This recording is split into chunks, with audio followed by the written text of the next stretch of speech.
Hello दोस्तों, मेरे YouTube channel the कंसेप्टम 10 classes में आप लोग का वेलकम है। आज मैं आप लोग के सामने 10 क्लास, जिससे आप लोग को पता होगा यदि आप हमारे वीडियो को शुरू से देख रहे हैं तो मैंने 10th क्लास का अध्याय 6 जो अक्सर विद्यार्थी कहता सर ये सबसे कठिन लगता है पढ़ने में, तो मैंने आप लोगों को आसान करने के लिए सबसे पहले मैं थ्योरम को प्रूव करने के बाद 10th क्लास का त्रिभुज चैप्टर समाप्त किया। उसके बाद मैं 10th क्लास का एक एक्सरसाइज लेकर के आया हूँ साइंस चैप्टर से। साइंस का 3 पार्ट है, 3 पार्ट में कौन तो फिजिक्स का आप भारतीय भवन के अनुसार चलोगे तो चौथा यूनिट आपको मिलेगा विद्युत धारा, बोले तो इलेक्ट्रिक करंट। आप देख रहे हैं लिखा हुआ है इलेक्ट्रिक करंट, विद्युत धारा। तो इस चैप्टर में सबसे पहले आपको जानना पड़ेगा क्या चीज, उससे पहले आप लोग निकाल लेंगे कॉपी और कलम, क्योंकि आप लोगों को मैं जो बताता हूं आप उसको उतारते चलेंगी। तो देखते हैं दोस्तों, सबसे पहला वर्ड आज मैं आप लोग के सामने लेकर के हूं चार्ज, बोले तो आवेश। आवेश यदि आप नहीं जान पाओगे, आवेश को नहीं समझ पाओगे तो फिर भयंकर दिक्कत हो जाएगा। तो आवेश क्या है, बहुत सारे बच्चे आवेश को भली भांति जानते हैं, लेकिन मैं चाहता हूं क्योंकि आप लोग 10th क्लास में आ गए हो, आपको बोर्ड एग्जाम में बैठना है, आपको जो है एंट्रेंस एग्जाम में बैठना है, तो भाई मेरे आपको आवेश को अच्छी तरह से जान लीजिए। सिर्फ रट्टा नहीं मार लीजिए कि उसका डेफिनेशन जान गया वहां भाग गए, भागना नहीं है, डिटेल जानना है उसका, उसको अंदर तक जाना है, उसकी गहराई तक जाना है। तो देखते हैं आवेश, सबसे पहले लिखा हुआ चार्ज। तो आवेश तो डायरेक्ट हम लोग यूं ही परिभाषा दे देंगे कि इलेक्ट्रॉन या प्रोटॉन के समूह को आवेश कहते हैं। यहां तक तो कोई दिक्कत नहीं है, लेकिन फिर यहाँ सवाल आता है कि इलेक्ट्रॉन या प्रोटॉन क्या है। तो मैं आपको जब केमिस्ट्री स्टार्ट करूंगा तभी मैं बताऊंगा इलेक्ट्रॉन या प्रोटॉन क्या है। तो फिर वहां सबसे पहले एक वर्ड आएगा कि पदार्थ की वो छोटा से छोटा कण जो स्वतंत्र अवस्था में रहता है किंतु रासायनिक अभिक्रिया भाग नहीं लेता है, उसको हम लोग कहेंगे अणु, और अणु से छोटा कण को हम लोग कहेंगे परमाणु। डाल्टन ने इसके बारे में कह दिया था कि परमाणु किसी भी पदार्थ का अभाज्य कण है, उसको तोड़ा नहीं जा सकता है, उसको छोटे छोटे पार्टिकल में बांटा नहीं जा सकता है। लेकिन भाई मेरे जे थॉमसन ने आकर के जो इलेक्ट्रॉन का आविष्कार कर दिया। अरे लोग उन्होंने बताया कि परमाणु के अंदर इलेक्ट्रॉन होता है। फिर आगे कौन, गोल्डस्टीन आया, उन्होंने फिर इलेक्ट्रॉन का खोज किया। फिर कौन आया, बोले जेम्स चैडविक आया, आकर के न्यूट्रॉन का खोज किया। तो जो है डाल्टन का ये जो सिद्धांत था कि परमाणु अभाज्य होता है, तो डाल्टन के परमाणु सिद्धांत को उन्होंने गलत साबित कर दिया था। तो मैं उधर नहीं जाना चाहूंगा, इतना जानिए कि इलेक्ट्रॉन प्रोटॉन और जो है इलेक्ट्रॉन प्रोटॉन न्यूट्रॉन जो है वो क्या है, परमाणु का छोटा से छोटा कण है। वो मौलिक कण है, मेन कण है, जिसमें इलेक्ट्रॉन पर रहता है माइनस चार्ज, प्रोटॉन पर रहता है प्लस चार्ज, बोले तो धनावेश। और न्यूट्रॉन पर कोई चार्ज नहीं होता है क्योंकि वो न्यूट्रलाइजर होता है, इसलिए उसका नाम रख दिया गया क्या चीज, न्यूट्रॉन। वो उदासीन होता है। तो भाई मेरे आप इतना जानिए कि अब आवेश कैसे उत्पन्न होता है। दुनिया का कोई भी पदार्थ विद्युतता उदासीन होता है, मतलब विद्युत की दृष्टि से उदासीन होता है। जब वो उदासीन होता है तो फिर आवेश का निर्माण कैसे होता है कि जब दो अलग अलग पदार्थ को आपस में रगड़ा जाता है। आप एक प्रयोग करके देख सकते हैं आवेश कैसे उत्पन्न होता है। एक प्लास्टिक कप जो है लिखो और फेंक दो, लिखो पिको कलम आता है ना कि सर जी T20 आता है, अग्नि आता है, तो ये कलम ले लीजिए और कलम को अपने सूखे बाल से रगड़िए। रगड़ने के बाद अब छोटे छोटे कागज के टुकड़ों के पास उसको लेके जाएंगे तो आप पाएंगे क्या चीज कि भाई मेरे वो कागज का छोटा छोटा टुकड़ा उस कलम की ओर आकर्षित हो जाता है। कैसे आकर्षित हो गया, यहीं पर आवेश उत्पन्न होने के कारण। क्या उत्पन्न होने के कारण, आवेश उत्पन्न होने के कारण। तो आवेश का निर्माण कैसे होता है बोलेगा, आपको जो पूछते या आपको जानना चाहिए कि जब दो अलग अलग, एक जैसा नहीं, जब दो अलग अलग पदार्थ को आपस में रगड़ा जाता है, घसीटा जाता है, तो जिस पदार्थ का इलेक्ट्रॉन कमजोर आकर्षण बल से बांधा हुआ रहता है उसका इलेक्ट्रॉन निकल करके दूसरे में प्रवेश कर जाता है। अब बताइए, हम यदि विद्युतता उदासीन है, मैंने कहा कि दुनिया का कोई भी चीज विद्युतता उदासीन होता है कि मतलब उसके पास जितना इलेक्ट्रॉन पाया जाता है उतना ही उसमें प्रोटॉन पाया जाता है। तो प्रोटॉन पर जितना प्लस चार्ज होता है, प्रोटॉन पर कितना प्लस चार्ज, 1.6 गुना 10 पर पावर माइनस 19 कूलम। ये प्रोटॉन में जो चार्ज होता है 1.6 गुना 10 पर पावर माइनस 19 कूलम। और इसी आवेश को हम लोग कह देंगे क्वांटम आवेश। ये की वर्ड याद रहे आप लोग को, क्वांटम आवेश। तो भाई मेरे, या फिर एक इलेक्ट्रॉन करोगे तो वही आता 1.6 × 10⁻⁻19 कूलम।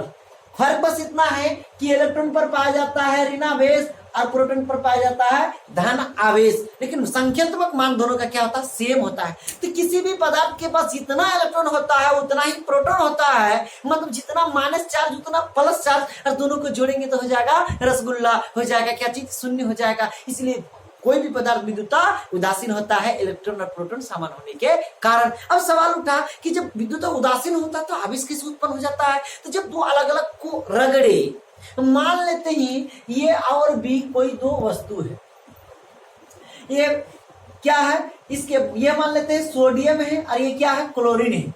इसके पास है 11 गो इलेक्ट्रॉन और इसके पास है 17 गो इलेक्ट्रॉन। कितना इलेक्ट्रॉन, 17 गो इलेक्ट्रॉन, और इसके पास कितना है, 11 गो इलेक्ट्रॉन। क्योंकि कोई भी तत्व, ये सोडियम और क्लोरीन में इसलिए लिया हूं कि भाई मेरे इसमें आसानी से आप आवेश उत्पन्न करके दिखा सकते हैं। और ये दोनों तत्व हैं, सोडियम और क्लोरीन को जब एक जगह रखा जाता है या रगड़ा जाता है तो क्या करता है, सोडियम एक इलेक्ट्रॉन को त्यागता है, छोड़ता है, और क्लोरीन एक इलेक्ट्रॉन को ग्रहण करता है।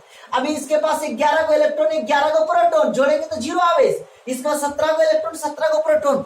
अब कोई बोलेगा सर जी कि 17 नंबर पर काहे ने रख दिया गया सोडियम को। तो भाई मेरे, किसी भी तत्व का जो नंबरिंग हुआ ना, उस पर उपस्थित प्रोटॉन की संख्या को देख करके, जिसको हम लोग परमाणु संख्या कहते हैं, एटॉमिक नंबर कहते हैं। तो भाई मेरे, सोडियम के पास, सोडियम के एक परमाणु में केवल 11 गो इलेक्ट्रॉन होता है, या 11 गो प्रोटॉन होता है, 11 गो इलेक्ट्रॉन होता है, इसलिए इसको 11 नंबर पर रखा गया है। इसका 17 गो इलेक्ट्रॉन, 17 गो प्रोटॉन, इसलिए इसको 17 नंबर पर रखा गया है। तो दोस्त मेरे, मैं आप लोग को यही कहना चाहूंगा कि आपको जब ये दोनों का रगड़िएगा तो रगड़ने के क्रम में ये बेचारा एक इलेक्ट्रॉन छोड़ेगा। जब ये इलेक्ट्रॉन छोड़ देगा तब आप लोग बताएंगे, जरा सा ध्यान से बताएंगे आप लोग, कि ये जब एक इलेक्ट्रॉन छोड़ देगा तो सोडियम के पास हो जाएगा कितना, 10 गो इलेक्ट्रॉन हो जाएगा, और उसके बाद 11 गो प्रोटॉन तो मौजूद रहेगा। और जब इसमें एक इलेक्ट्रॉन घुस जाएगा तो उसमें हो जाएगा 18 गो इलेक्ट्रॉन और 17 गो रहेगा प्रोटॉन। अब प्रोटॉन पर रहता है प्लस चार्ज और इलेक्ट्रॉन पर रहता है माइनस चार्ज। अब आप देखेंगे जरा सा, इसके बाद 17 को प्लस और 18 को माइनस, दिए माइनस आ जाएगा, और इसके पास देखेंगे 11 को प्लस, 10 को माइनस, दिए को प्लस आ जाएगा। तब यहीं पर उत्पन्न होता है क्या चीज, चार्ज। कि जब दो अलग अलग पदार्थ को आपस में रगड़ा जाता है तो जिसका इलेक्ट्रॉन कमजोर बंधन से बंधा हुआ रहता है उसका निकल के दूसरे में प्रवेश कर जाता है, तब उसके अपने पास इलेक्ट्रॉन और प्रोटॉन की संख्या में कम बेस आ जाता है। मतलब प्लस वाला और माइनस वाला कम बेस हो जाता है, और प्लस और माइनस वाला कम और अधिक होगा। दोनों को जब ऐड करोगे तो भाई मेरे ऑटोमेटिक वहां पर रिजल्टेंट 0 नहीं होगा। देखिए जैसे यहाँ प्लस 1 हो गया, यहाँ माइनस 1 हो गया, ये हो गया धन आवेश, ये हो गया ऋण आवेश। तब यहाँ पर आपको एक बात ध्यान में आना चाहिए, मैं यहाँ कहीं नहीं लिखा हूं कि जब दो अलग अलग पदार्थ को आपस में रगड़ते हैं तो इलेक्ट्रॉन के स्थानांतरण के कारण, इलेक्ट्रॉन के आने जाने के कारण ही आवेश का निर्माण होता है। जिससे इलेक्ट्रॉन निकला उसमें आता है पॉजिटिव चार्ज, और जिसमें इलेक्ट्रॉन प्रवेश करता है ना उसी में होता है क्या चीज, ऋणावेश। उसी में आ जाता है कैसा, माइनस चार्ज। इतना आप लोग जान गए ना। तो इलेक्ट्रॉन को जो त्यागता है ऐसा गुण किसमें, मेटल्स में पाया जाता है, धातुओं में पाया जाता है। और इलेक्ट्रॉन को जो गेन करने के, इलेक्ट्रॉन को जो ग्रहण करने का जो क्षमता होता है वो अधातुओं में होता है। इसलिए वह धातुओं में ऋणावेश पाया जाता है या उत्पन्न होता है, और धातुओं में धनावेश उत्पन्न होता है।